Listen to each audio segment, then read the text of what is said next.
Now, Agur, after a wild ride through telecom, Nokia, Skype, fintech, and different startups, Agur is now the CTO at Pipedrive, and he's leading an engineering team that deploys Go daily while keeping one of the happiest work cultures in the company. And also, we have Kristjan, Director of Engineering at Pipedrive, and he's grown from an infrastructure engineer to leading the whole department, quite impressive, and has also worked at Skype and Webbank. And he builds reliable systems and kept the platforms running smoothly during his previous work.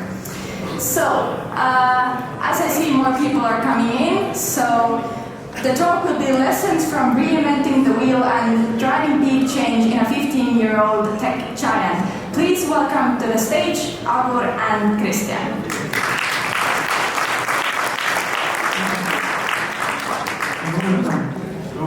Good afternoon.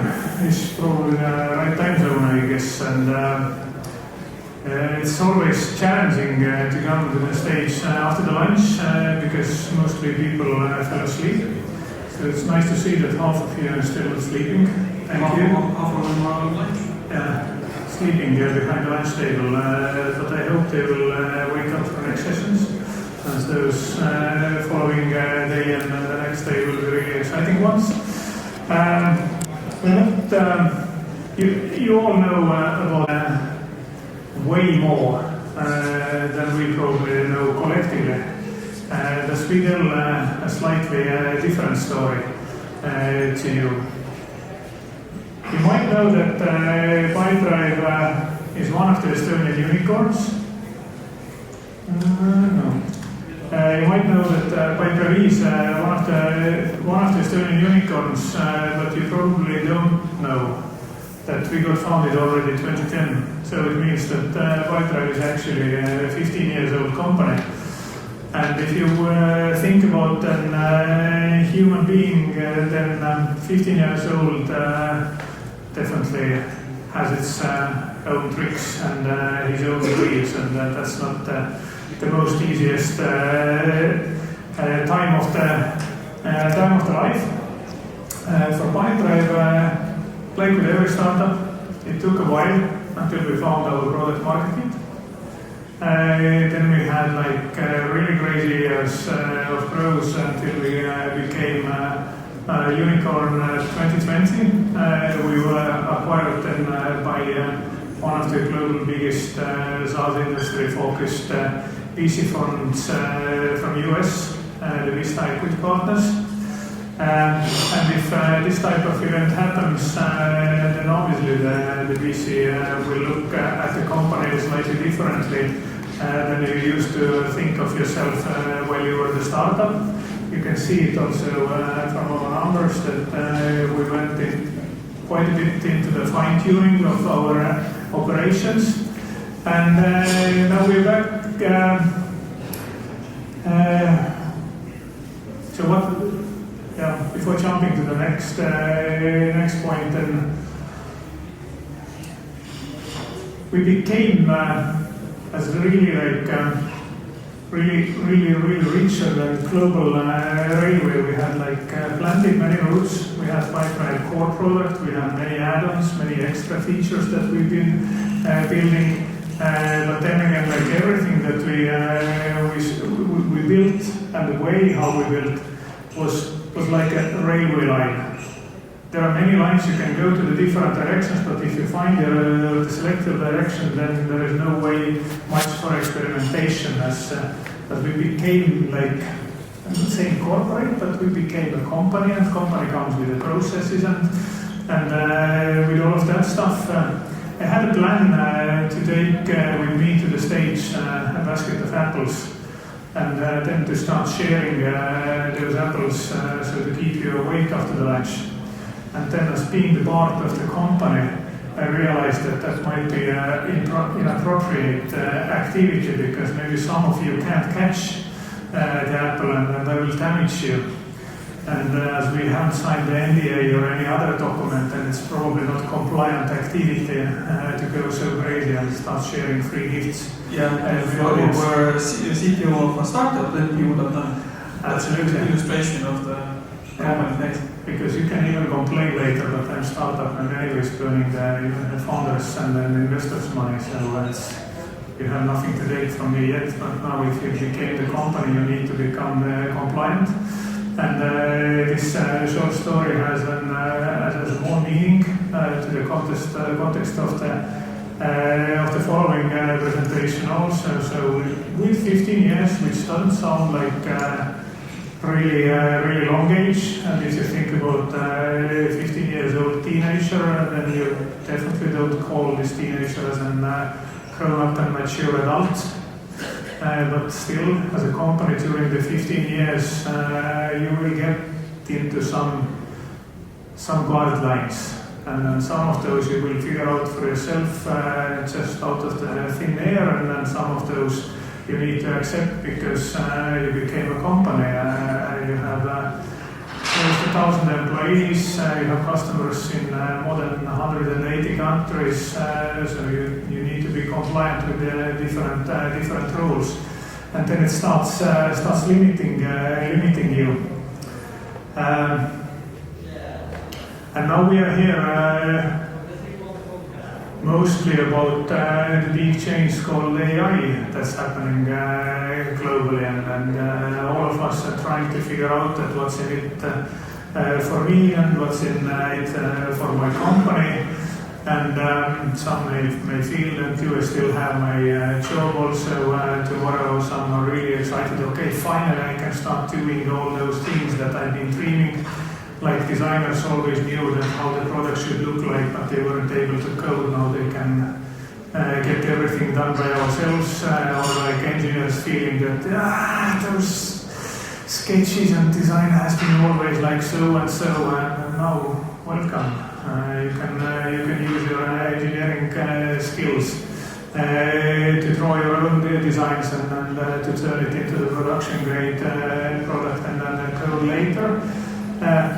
There is a lot of excitement, probably also a bit of anxiety around that, and the purpose for this slide is just to brief in and brief out. I'm 54 years old, so I've seen not all of that, but quite a bit of that. There is always a lot of excitement, like the first picture. It was years ago, when our grandmothers were shoeing everything by their hands, and then only few very rich people could afford to buy something from them. Until we got the machinery, like in Estonia we have like Kristjan Elias and all the other places. You got also these factories like doing all your clothing and your pillows and all this stuff. Of course, it was shocking to those grandmothers, but those grandfathers got the job they never had before. Someone had to take care of this machinery.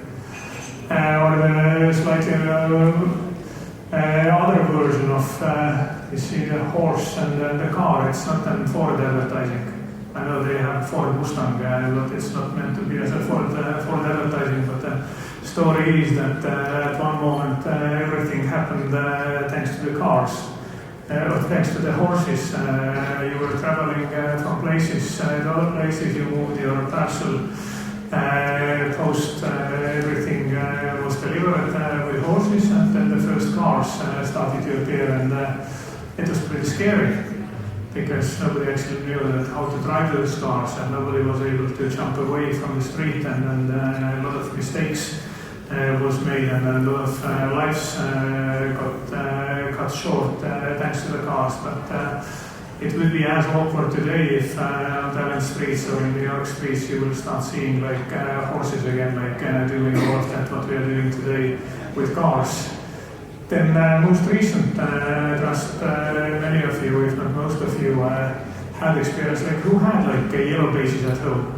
I'm from small island, Saaremaa, and I remember I had like the yellow pages, and I remember we had a parallel telephone, so if my neighbor was speaking, then I wasn't able to speak, and that wasn't iPhone. That was the thing where you had to select numbers with a disk.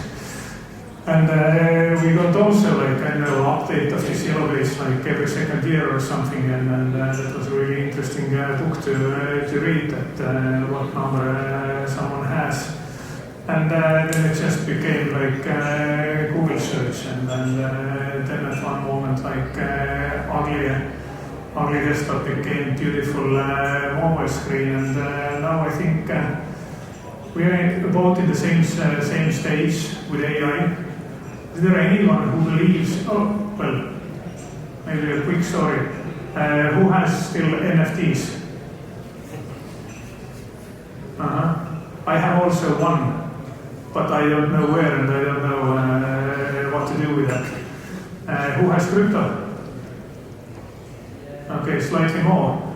Who has been like doing something, at least reading or dreaming or testing the blockchain? Okay, it's about saying like the crypto guys. So you see, like those three came at the same time, but they weren't like. Maybe crypto becomes like really revolutionary at one moment, but NFT came. Few people got really rich. Even a few Estonian artists were selling their music for NFT and earned a few millions. And then it went away, and now like just two of us still have and memory about this NFT. Free. Okay. So who believes that after 3 years nobody remembers anything anymore about AI?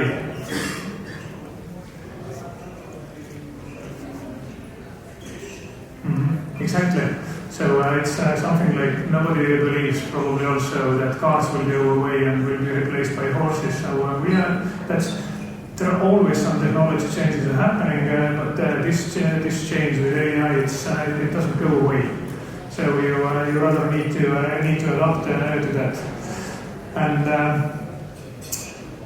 I was saying that Pipedrive became a company, and we had like many railroads called processes, and we got stuck into our own compliance topics and issues. And if you look at the timeline, it's probably telling all the story. Many other things have happened also. But June 21, GitHub Copilot preview, November 30, 22, ChatGPT launched. Many other things happened. And then you see that Pipedrive made the first real step on February 24. So we can say that we kind of lost 2 years. Does that mean that nobody in Pipedrive were trying and experimenting with AI? Not at all. Like many of our engineers, probably not all, but many of engineers had their own side hobbies or just like investigating, testing and trying. But as company, we lost nearly 2 years until through all those railroads or the processes or compliance regulations and vendor review processes, we finally managed to figure out like how to eat this story. And I think that this summer we now came up with the concept of tiger teams. Kristjan will help open it in more details and tell what it is actually. My call here is that if you're coming from the big companies, and if you see that this is a really a changing time that's happening now, like AI doesn't go away. So sooner or later your company either will be closed or you will adapt, and it's always better to adapt. I think Raido, the guy behind Torgate and behind all this PyCon conference, told me that when it was the switch from horses to the cars, then there were a lot of companies who were like doing this the horse business, and eventually probably just one of those horse companies became a car company. Don't ask me which one. So you need to ask ChatGPT, is it true or not? But it shows the mass effect of those fundamental technology shifts, and you don't like to be, or you all want to be this one who survives and then goes to the next era also. In startup, it might be slightly easier, but not always. But fundamentally, if you see that the major shift in technology happens, then jump on board. If you have the compliance rule, like forget, go to the dark room and then start experimenting. If you have processes like vendor review process, forget again, like go to the dark room, isolate yourself from the internal network, and then just go and experiment. This is a time to learn because world is learning. Global learning happens super fast, and it's not about like are you faster than the neighbor team in your company, or are you faster than the other company in your country. It's like how fast the global is changing and adapting compared to you. So be brave. Most of people doesn't know what's going to happen and then how it exactly is going to change. Brave people have experiments and then they are working and validating those.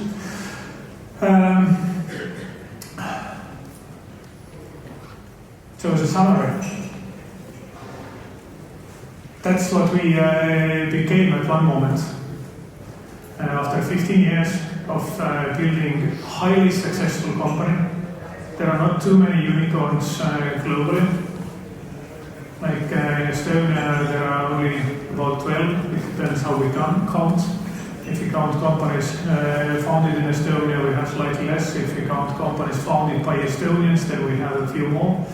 We are absolutely top globally, but even in the world, like there are hundreds, not like tens of thousands. So Pipedrive was an amazingly successful company. Pipedrive still has like amazing company culture, really clear vision where we are going and what happens next. But we nearly missed this change. Even a company with such a history can become like just a company. If you don't challenge your decisions and then you don't challenge your way of working and your technologies every day. As a result, we started to optimize for efficiency, for the compliance, for the security, for all of those things. We trained our own engineers and our own product people, like focusing on those topics. You make your people resistant to change and resistant to experimentation, and that then takes quite a bit of effort to reverse engineer and switch it back.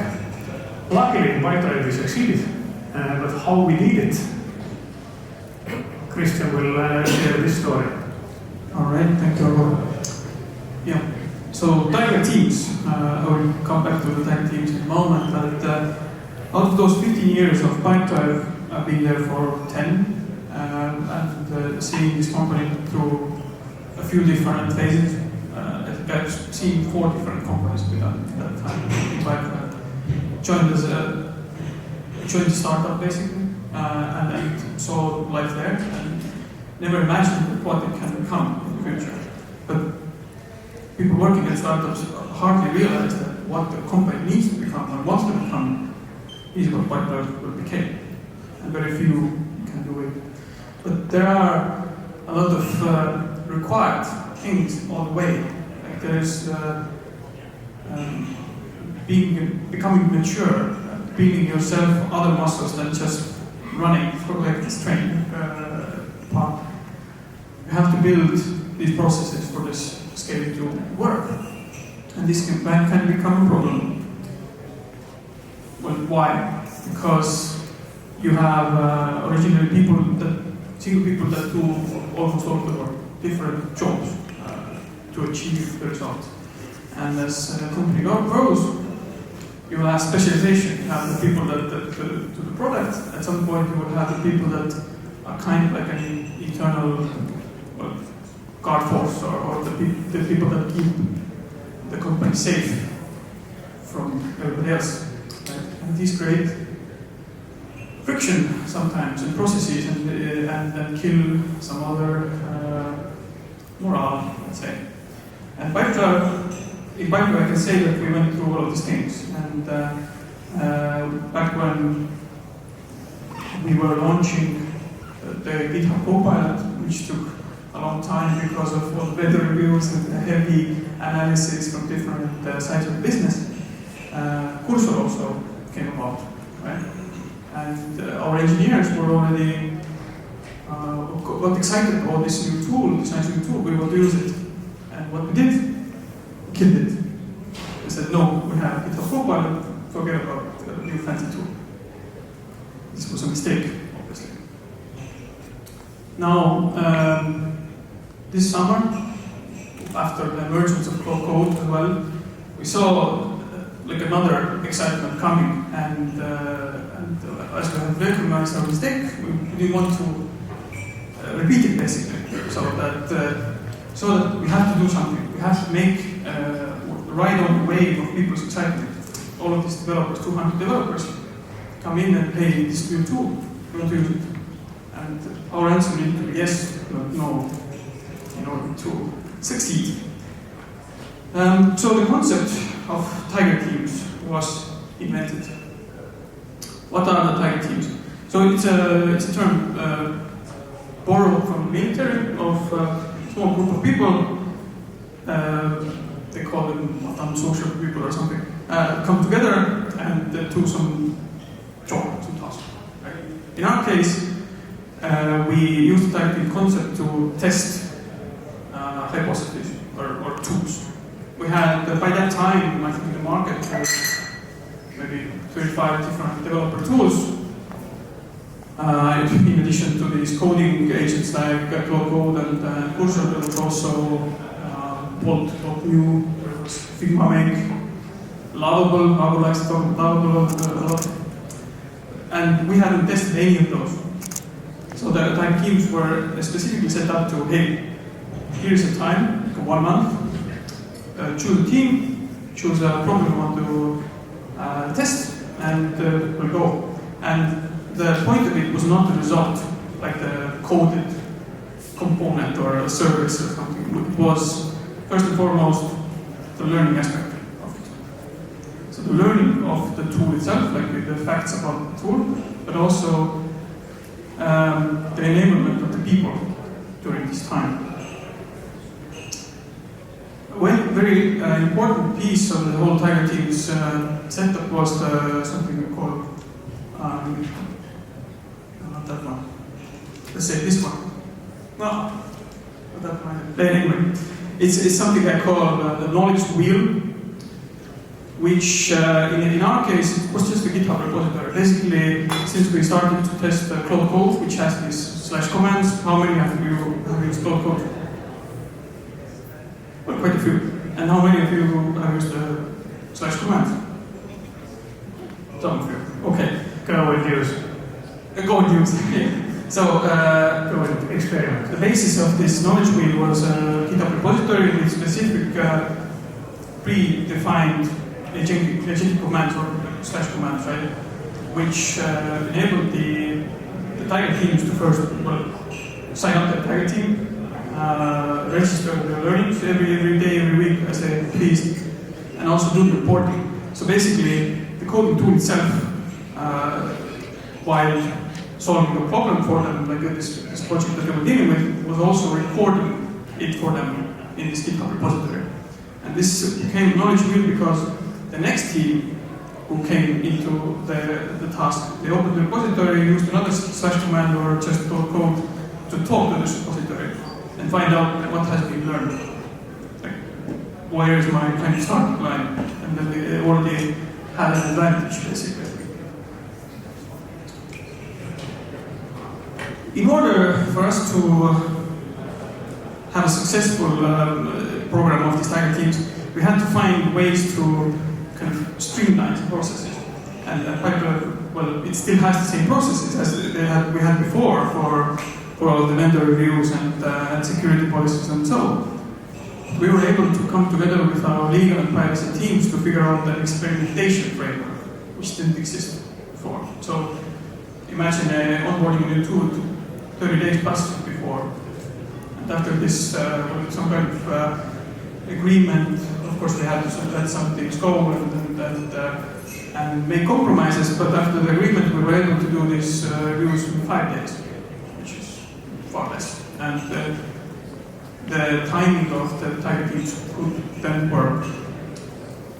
Some things we had to agree because enterprises like long-term contracts for discounts, for security of the vendor and everything.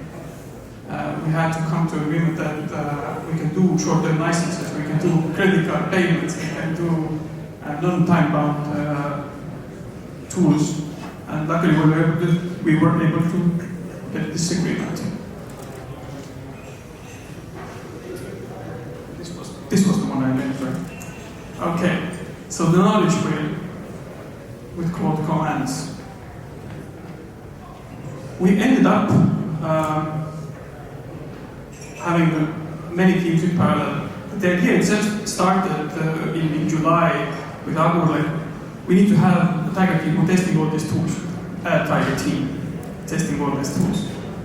And kind of looking at this situation and analyzing that, okay, let's launch one Tiger team, let them learn, and then let's launch 2 more, let them learn. Seemed like a safe thing to do for an enterprise. Like, so we don't use resources, but we get it done. When you look at it, it's still too safe.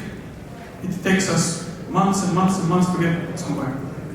And here is where we also decided that, no, well, let's go all in. We have the month of August, which at the time was, we know that we have less product development priority, and we decided to take this whole month and tell all of the engineering crowd that this is your time, go do it.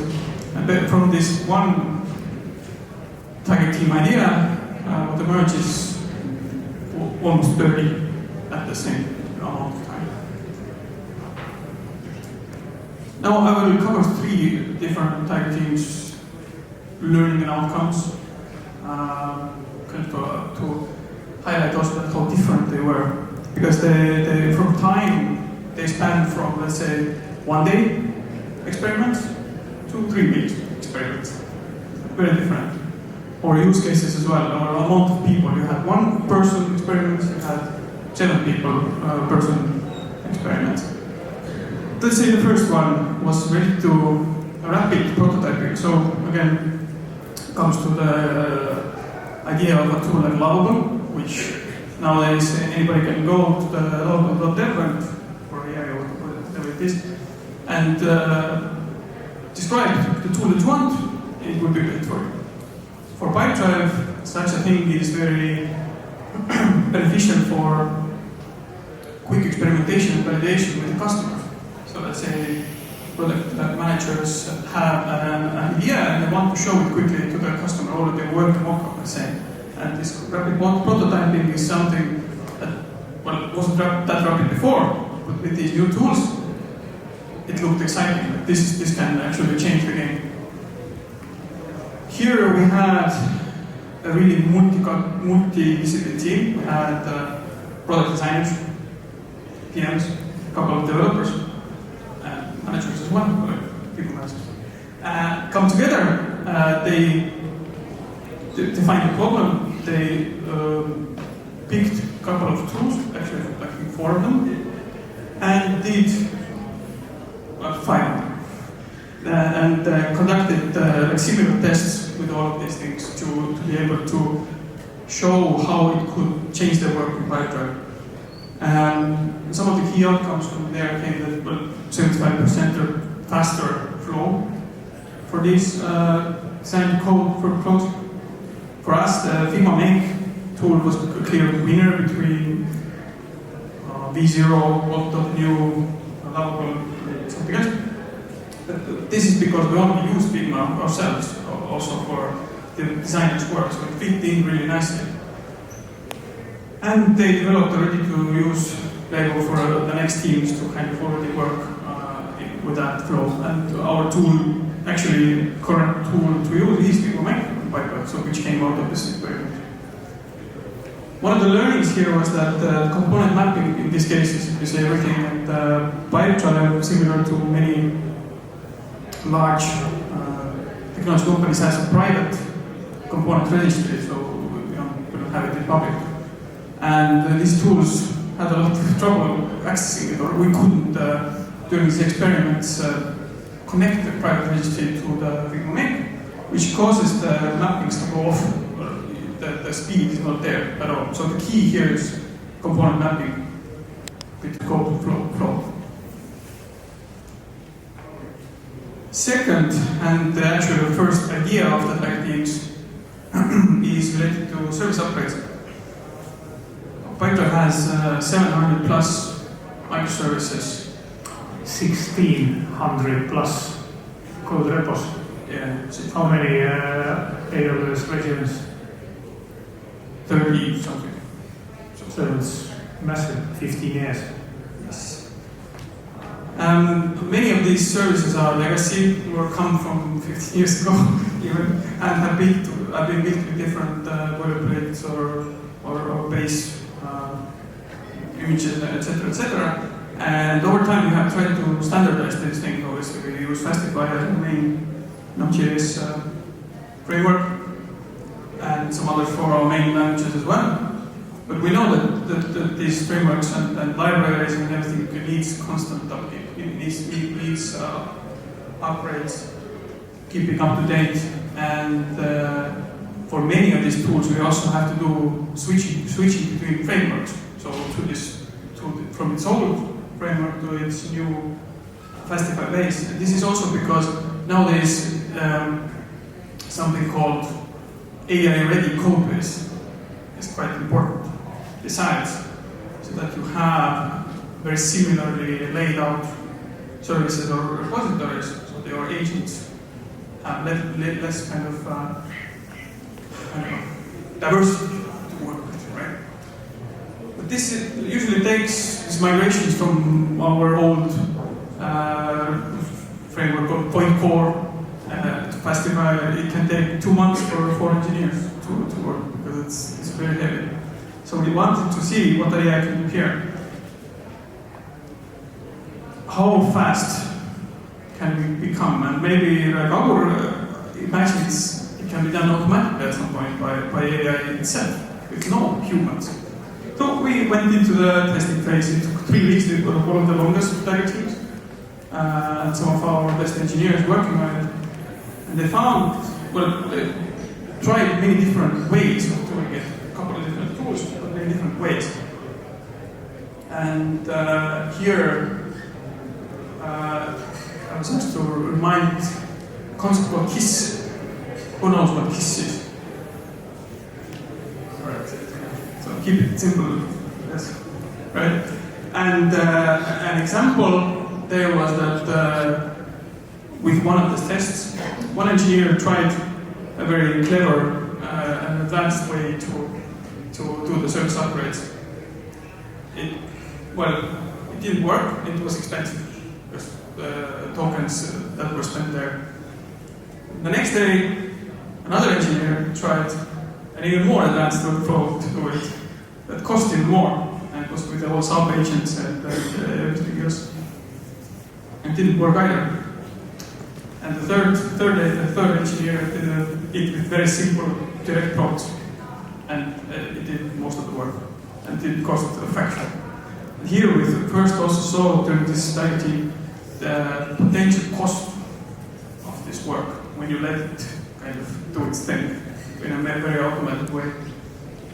So we were able to come to a place where about 80% of the migration is done with the tools. We have built these playbooks again for the actual feature teams or development teams, and have already implemented it on actual production services.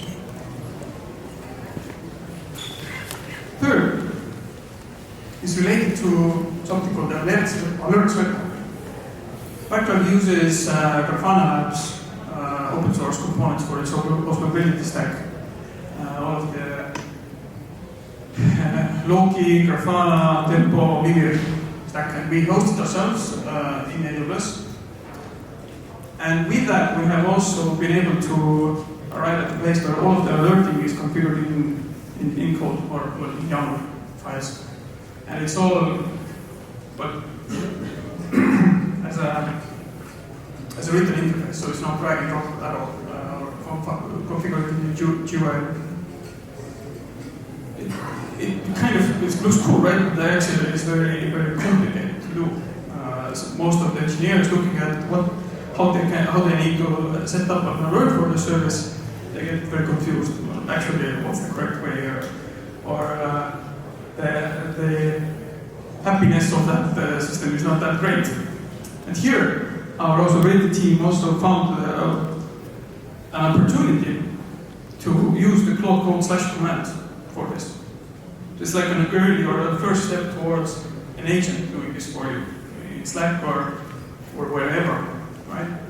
So they did a one-day experiment, 1 day with 5 people, and configured or were able to produce the full suite of the / commands that handle everything about alerting. So you don't have to do it at all anymore in code. Just define a natural language which kind of alerts you want for your service, and they will be created or removed or modified in that case. And here, obviously, natural language democracies. So everybody can really do it after that. Before it was you need an engineer to go and do it. Now you don't. So what changed from this month of experimentation, which is not actually over because the target teams is something we will carry on into the future. During August we had 20 plus parallel experiments. Now it's already more than 30 since we are carrying on at a slower pace. We have this structured knowledge base of do's and don'ts because of the way the information gets stored and shared. From this knowledge base, we're actually also now going forward into the organization so that we took the learning from this repository. We ran individual interviews with each of the study teams to get their best practices listed in the report. And on top of that, built a training program for everybody. And here, today, we're basically halfway through the organization of agentic coding trainings coming from the tech teams. So when before, as I said, we said no a couple of times, and we kind of killed the enthusiasm ourselves. People maybe didn't want to experiment anymore. With this, we feel that the belief that we can do it in Pipedrive came back. And there's not a lot that was needed for that. It's just to have Island in front. We have a lot of small wins that kind of snowball together into bigger wins, and this small wins and small dopamine hits are the most important. I think when you first start experimenting with something with a new tool, and you see the first thing working, that gets you on board. Otherwise, when you don't even try or it fails, then you far more likely to not do it at all. And infrastructure teams are usually most experienced and most sophisticated teams in companies, and it also comes usually with this huge self-awareness that I'm so experienced, I know what I'm doing, and I know exactly what to do. Here is a situation I have already a script in my head because I've been doing something similar for previous 20 years. How you release those people, creativity in your team, and how you open the AI box for them, because when I try to do that, like walking to an infrastructure room, like when I committed my last code 20 years ago, so nobody should be taking me as an engineer when I'm CTO. And if the CTO comes to the hardcore engineer says that start doing this, that's the sign that, okay, that's definitely what I shouldn't be doing. And then we still wanted all of them to experiment also.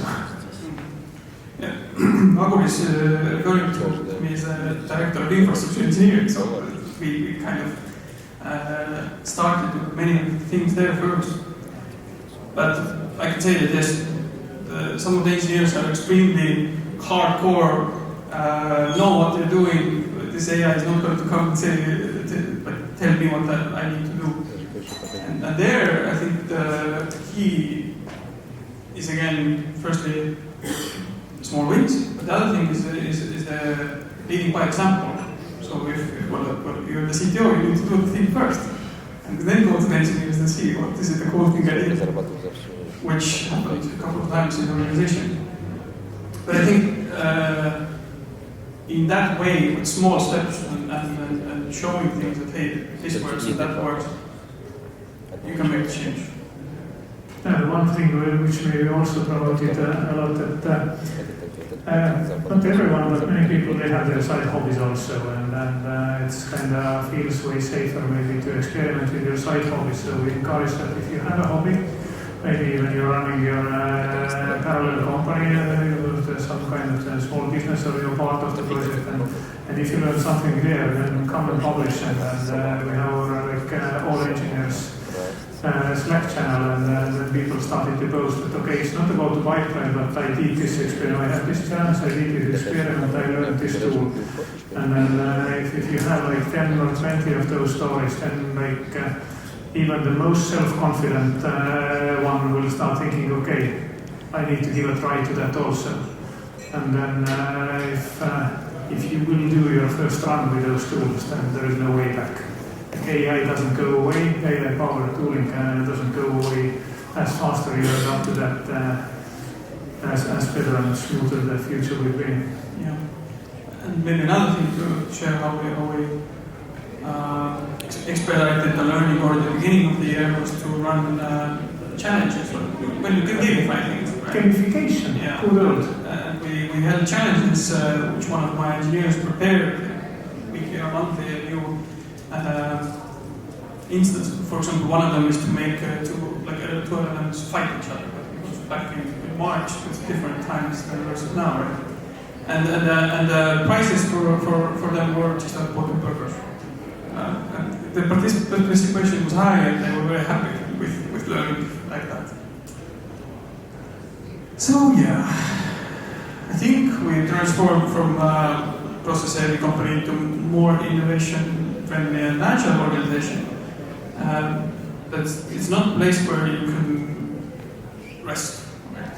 Because complacency always creeps in, and we need to keep a toe on that gas pedal and the yes word on our mouth.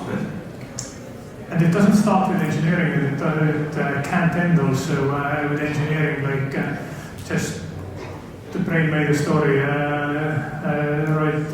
here on the stage that thinking, what about bookkeeping? It's in most of the countries it's well regulated. There are clear accounting rules. So you should be feeding this document, and then you should start throwing all your invoices just to the same thread, and just to say that do the accounting accordingly to those rules. So it should be like everyone should be able, even you're 6 years old at home, should be able to do that. And it means that the many jobs are changing. Like part of the CTO role is like to go on stage in front of employees or in front of audiences, and also like you need to validate your ideas, you need to build your stories for story building, partnering with any of those AI tools. It's amazing. You can load your previous presentations, your previous letters, your previous speeches. It will load your tone of voice, your style of speaking, how official or unofficial you are in different situations, and it really helps you to build also the better communication. I'm not talking about like writing a poetry. If I can't write it, I'm not good enough. But if I describe what the tune needs to be, then I will get pretty good poetry already out of some models. So it should span all across the company, because it's not only engineering that needs to rely on data, that needs to use those AI-powered tooling and to become like AI-driven or AI-native, whatever those terms exactly mean. That's up to the future to define, but I think all those versions are actually used. I think our time is pretty much up.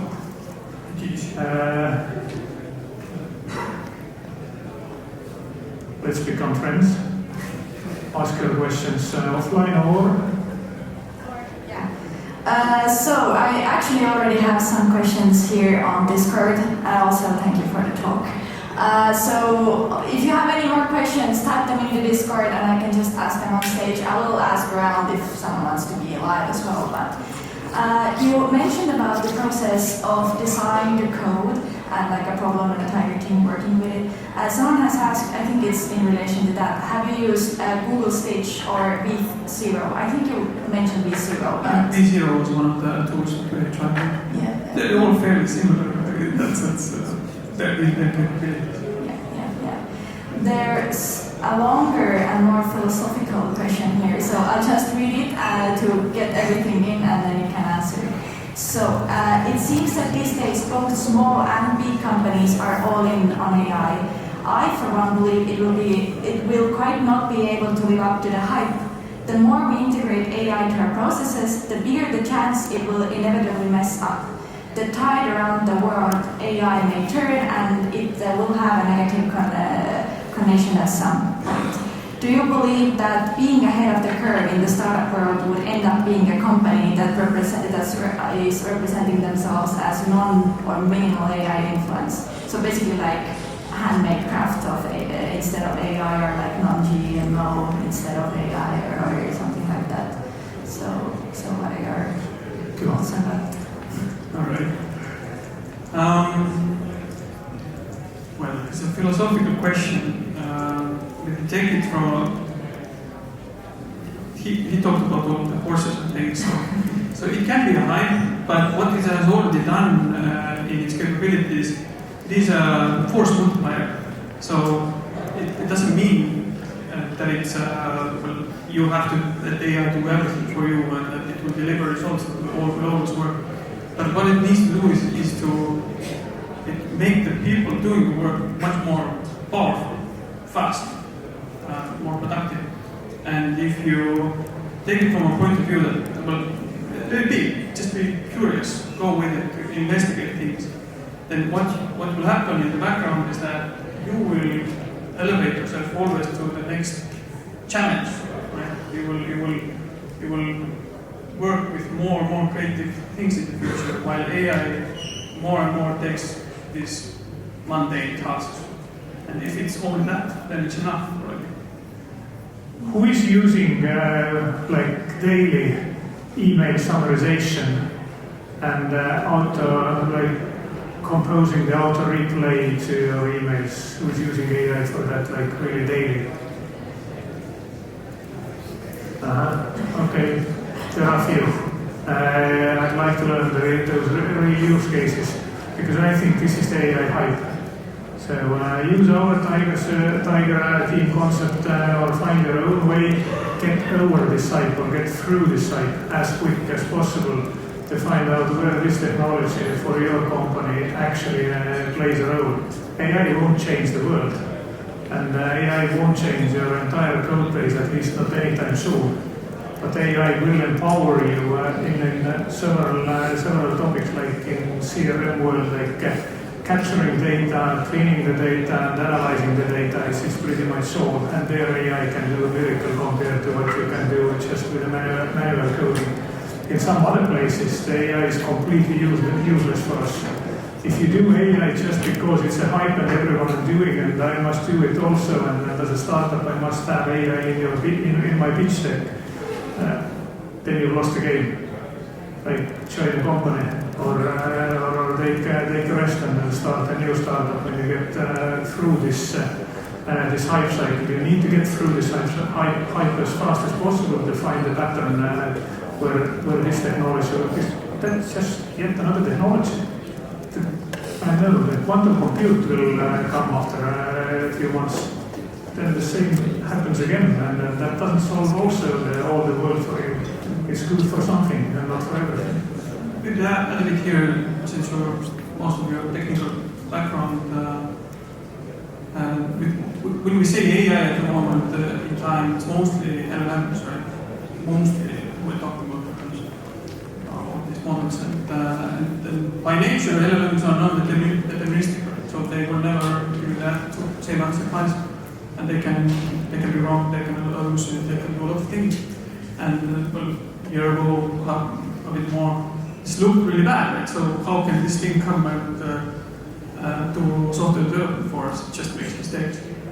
At some point somebody figured out, okay, but if we take this technology and put it together with conventional software engineering, we get agents.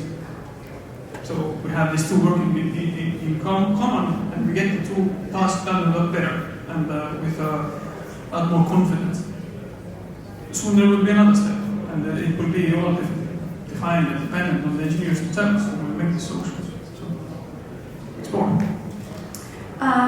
There's like also a question, I guess it's just to get a sense of your experience. Like with the size of your organization, is it harder to change the technology stack or the mindset of the people?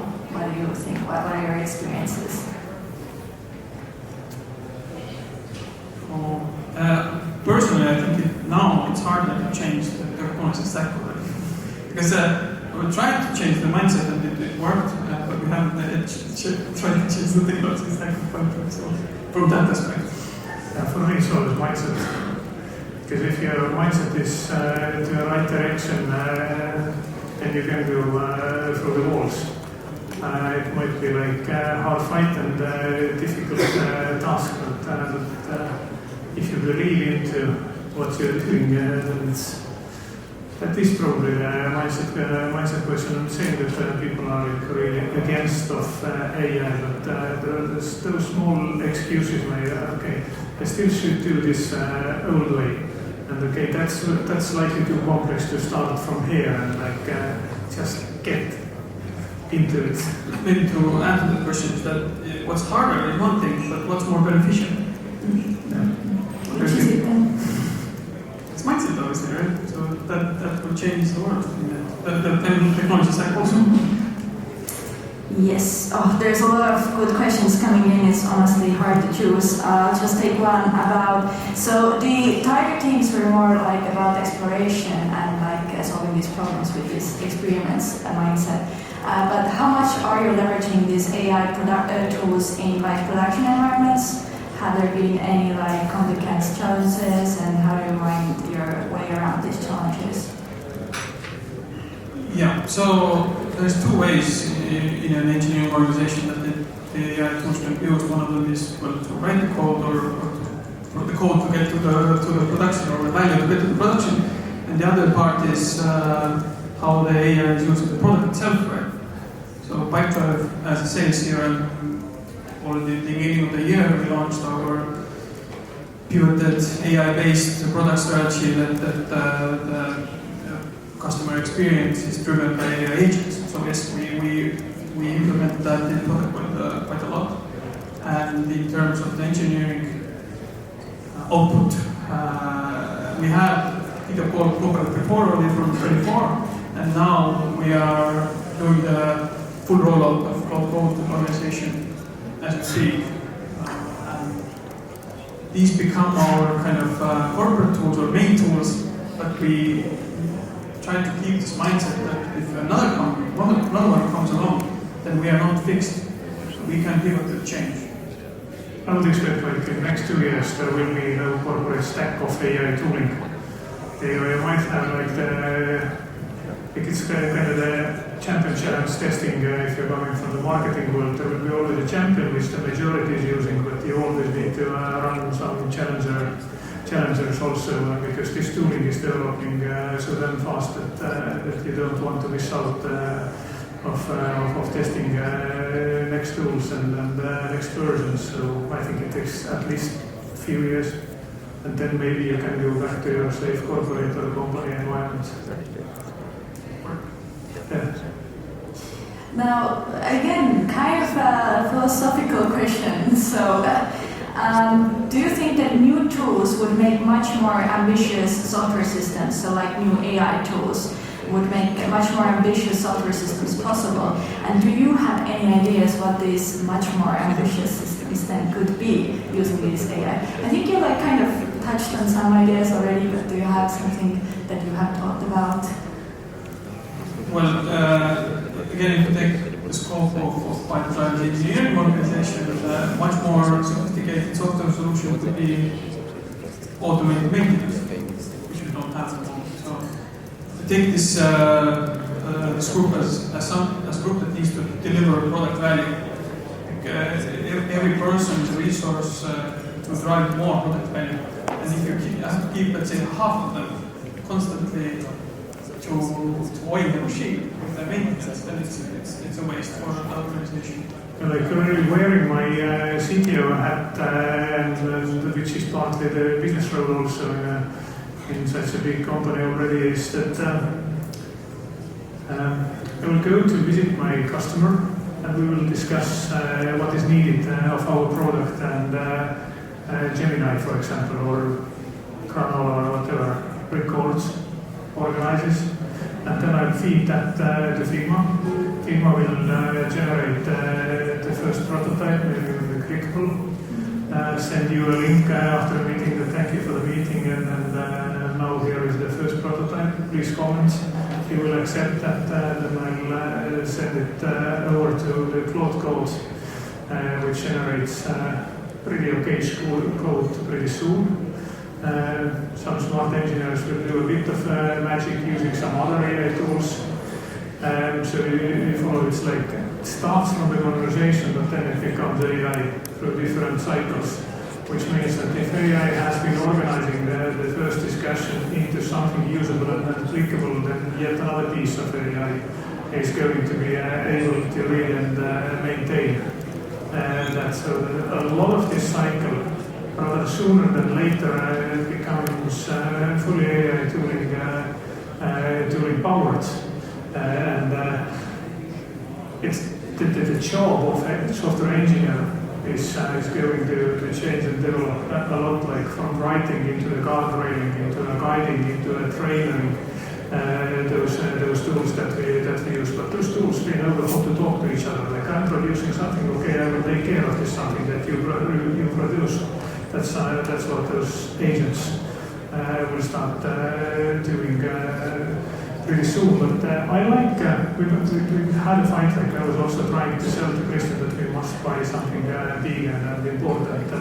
And then Kristjan said that in the future, every person will build an...